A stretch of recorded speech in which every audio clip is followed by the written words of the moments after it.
நம்ம மீரா சமையல்ல இன்னைக்கு நம்ம கார சீடை பார்க்க போகிறோம். இதுக்கு தேவையான பொருள்கள்: 1 கப்பு பதப்படுத்தப்பட்ட அரிசி மாவு, 2 ஸ்பூன் உளுத்தம் மாவு, 1 ஸ்பூன் தனி மிளகாத்தூள், 1 ஸ்பூன் வெண்ணெய், தேவையான உப்பு, 1 ஸ்பூன் எள்ளு.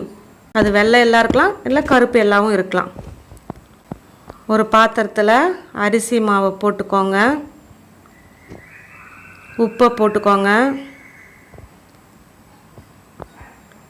மிளகாத்தூள் போட்டுக்கோங்க, எள்ளு போட்டுக்கோங்க, உளுத்தம் மாவு போட்டுக்கோங்க, வெண்ணெயை போட்டு நல்லா பிசைஞ்சிக்கோங்க. அந்த வெண்ணெய் எல்லா இடத்துலையும் பரவுற மாதிரி நல்லா பிசைஞ்சிக்கோங்க. நீங்கள் பிசைறதுலேயே அந்த வெண்ணெய் உருகி எல்லா இடத்துலையும் பரவிடும். இப்போ கொஞ்சம் கொஞ்சமாக தண்ணி ஊற்றி சப்பாத்தி மாவு பதத்துக்கு பிசைஞ்சிக்கோங்க. இந்த உளுத்தம் மாவு நம்ம வீட்டில் இருக்கிற உளுத்தம் பருப்பு லேசாக வறுத்துக்கணும். சவக்க வறுக்க வேணாம், லைட்டாக வறுத்தாலே போதும். வறுத்து அதை மிக்சியில் பொடி பண்ணி 2 ஸ்பூன் உளுத்தம் மாவு போட்டால் இதுக்கு போதும்.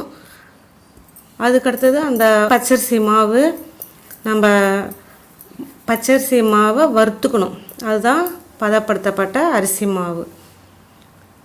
இந்த மாவு சின்ன சின்ன உருண்டைகளாக எடுத்து லைட்டாக உருட்டிக்கோங்க, அழுத்தி உருட்டாதீங்க. அதே மாதிரி கோணல் மணலாக செஞ்சுக்கோங்க. ரொம்ப ரவுண்ட் ஷேப்பாக வேணாம். அப்படியே உருட்டும்போது என்ன ஷேப் வருதோ அதே ஷேப் போட்டுக்கோங்க. இதே மாதிரி எல்லாத்தையும் செஞ்சு ஃபேன் காற்றுல ஒரு 1/4 மணி நேரம் காய வச்சுடுங்க. அதுக்கப்புறமா எண்ணெய் ஊற்றி இதில் பொரித்து எடுத்திங்கன்னா உங்களுக்கு சீடை வெடிக்கவே வெடிக்காது.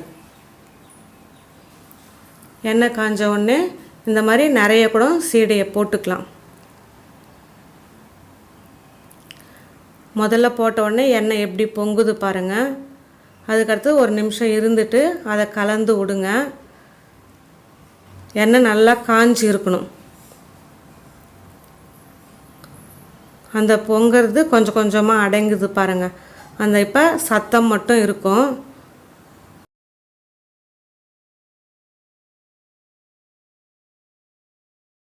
இப்போ சத்தம் கொஞ்சம் கொஞ்சமாக அடங்கின பிறகு பார்த்திங்கன்னா நல்லா வெந்துட்டு இருக்கும், கலர் மாறி இருக்கும். இந்த நேரத்தில் எடுத்துடலாம்.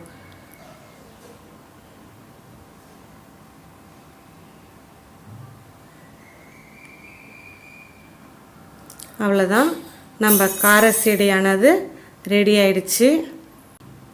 இந்த வீடியோ உங்களுக்கு பிடிச்சிருந்ததுன்னா லைக் பண்ணுங்கள், ஷேர் பண்ணுங்கள். மறக்காமல் மீரா சமையலுக்கு சப்ஸ்கிரைப் பண்ணுங்கள்.